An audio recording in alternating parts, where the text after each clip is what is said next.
The release of this video means a new year is upon us, which means we have a whole year ahead of ourselves to start shopping for gear.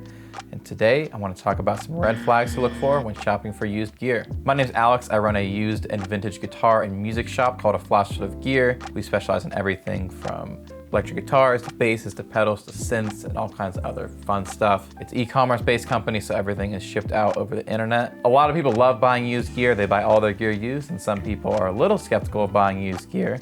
And so today I just kind of want to talk about some of the things that you should look for and some things that you should kind of avoid.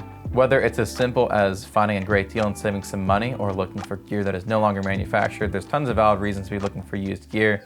I know I buy pretty much all of my gear used, as well as most of my working musician friends. But there are, of course, some things you want to look out for, so that's what we're going to talk about today.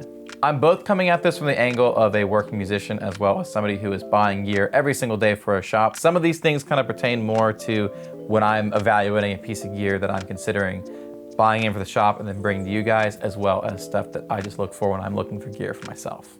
I've got 5 things written down here. Let's get into it. So number 5 is acoustics with bad neck angles. I see a lot of this, and when it's especially an acoustic that's not super high end, you just don't want to be messing with acoustics that need a neck reset. If you're looking at a vintage Martin or something that is really, really expensive, maybe it's expensive enough to warrant doing a neck reset on it.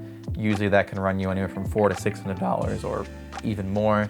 And at the end of the day, once the neck reset has been done, if the guitar was all original prior to that, it actually does bring the value down just a little bit since it's been reset. On a vintage guitar, there's a little bit more forgiveness because people understand that at this point in that instrument's life, it is probably time for a neck reset. And as much as we would love to get a guitar that is 50 years old, that is exactly the way it was from the factory, unfortunately, that does not exist with acoustics as much as it does with electrics. I see a lot of guitars get stored in poor condition, and then over the years, the neck angle just gets worse and worse and worse, especially if you leave the strings tight and the temperature goes all over the place. The neck can do all kinds of crazy things. So when you're looking at a used acoustic, especially something under $1,000, just make sure everything looks good. If the action is a little high, but there's room to bring it down at the saddle, there's nothing wrong with that, of course. But if the action is super high and the saddle is super low, it might be a $400 to $600 repair to get that action down. So don't get into that if it's not something you're comfortable with.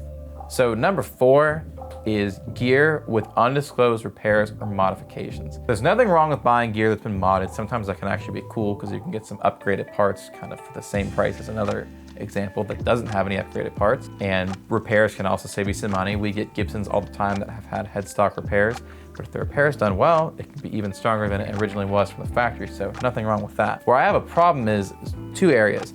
One, they're trying to charge the same amount of money as something that hasn't been modified or hasn't had a repair, and that should always be factored into the price. I always go about 30% less on Gibsons that have had a headstock break if it's been done properly. If it's a messy repair, we just don't really sell something like that, but you should be trying to get into it for less than half of what the clean examples are going for. Sometimes I'll see newer guitars like a new Schecter that somebody puts proper Seymour Duncan pickups in. That can actually be a good upgrade. You don't need to lower the price for that, and sometimes it'll even increase the value just a little bit.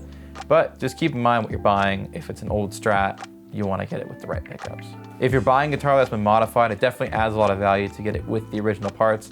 Unfortunately, a lot of times that just won't be possible. We get a lot of stuff in that's had mods, especially like pickup swaps where we don't have the original pickups, and we always put that in the description and people will still message us and ask, which it is a valid question, but if it has it, great. If not, just factor that into the price.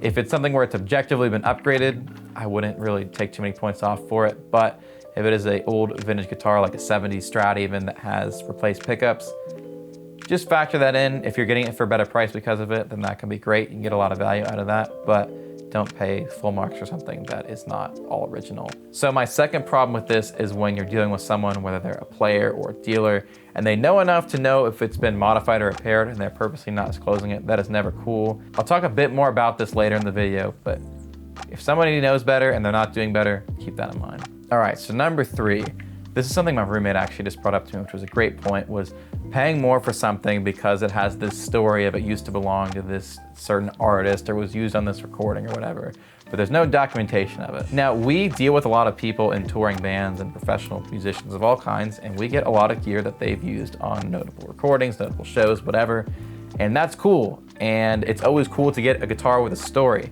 but don't pay more for it because of that unless there is documentation to prove it. As we're all seeing, artist-owned guitars can go for absolutely crazy amounts of money. If they're in the highest echelon of popularity and notoriety, these instruments can even go for millions of dollars. I can't tell you how many people bring us guitars that swear they used to belong to so-and-so and that we should pay more because of that. It's not gonna happen. We don't ever want to sell something with a story that we can't prove, so don't pay more for that. And just personally, for me, I think it's cool, but I also kind of don't care. Take the instrument for what it is, not what the story is. Enjoy it for what you like about it, not because of what somebody else told you about it. I just kind of avoid it altogether. If I find a guitar that I love and it has a cool story behind it, even better. That definitely adds a little bit of cool factor, but I don't think that adds any financial value to it. So keep that in mind when looking at guitars that have cool stories behind them. All right, so the number 2 thing that I look for, this is something I actually have an example of here in person, and that is buying guitars with fake logos on them. I absolutely hate this. So this is my roommate's Fender custom bass, it says up here. This is actually a Squier Jagmaster body with a Seymour Duncan pickup in the bridge. I don't know what's in the neck. It looks like it could be a DeMarcy or something like that. And then this neck that has a Fender logo on it that says it is a Fender custom bass. There's nothing wrong with parts casters, but I absolutely hate when people take a neck that is not a Fender neck and put the Fender logo on it. People obviously do this with all kinds of brands, but Fender is definitely the most egregious example of this. It's annoying. As a shop, we cannot sell something that says Fender on it that is not a Fender, that is breaking trademark, that is breaking copyright. We can't do it. And beyond that, I don't want to do it. If something is branded as a certain brand, I want it to be from that brand. There's nothing wrong with putting together a parts caster of whatever parts you want that you like. Just don't put a Fender logo on it. Put your own logo on it. Put no logo on it. Just don't put the Fender logo on it. This bothers me so much. I've even seen examples of this with lots of other brands. The other day, I actually saw a Orville guitar that had been rebranded as a Gibson, which really bummed me out because I absolutely would have bought it as an Orville, but they had to remove the Orville logo and put a Gibson logo over it, and there's nothing we can do with that at this point. I could do an entire video on how to identify fake Fender decals, but there's a time and place for that. There's lots of information on the internet you can check out, so do a quick Google. If there's something you're looking at that looks wrong, there's a good chance it is. If you have a bad feeling about it, there's probably a reason for it. So just be mindful, do your research, and be as critical as you possibly can be when looking at something that has a question mark on it. There is obviously a bit of a difference between a parts caster and a straight up counterfeit guitar, but that line gets very blurred frequently, so I just avoid all of that unless it's a parts caster without logos on it, and then we're all cool. All right, so number 1, I've already kind of alluded to, but this goes beyond all 5 of these and everything when buying used gear, which is don't deal with untrustworthy people. There are so many people out there that will try to sell you something as all original that's not actually all original, or try to pass things off just as something they're not. They'll try to do all kinds of stuff. No piece of gear should ever be worth someone's reputation, and if they are trying to, for example, sell you a guitar that's obviously been repaired as something that hasn't been, then you should know not to work with that person. If they're willing to compromise their morals to make a little bit of extra money, then that says more about them than you. Avoid this transaction, don't work with them, and go to a reputable seller that will take care of you. There's so many dealers across the entire world that are really honest and are gonna give you awesome service and tell you exactly what you're looking at, and they'll tell you everything wrong with it as well as everything that's right with it. Obviously, outside of the dealer network, there's plenty of players who are always gonna be upfront because they wanna be honest when selling their gear. I hope that everyone watching these videos falls into that category. There's no reason not to be honest. There is demand for gear in almost any condition. So as long as you're being straightforward with what you have, there's somebody that's gonna come forward and wanna buy it. Just make sure you're pricing it accordingly and make sure that you are detailing everything that you know about it, good and bad. So if you run into somebody and it just doesn't feel right and you can tell that they are just trying to squeeze a little bit extra money out of that piece of gear, just don't work with them. It's not worth it.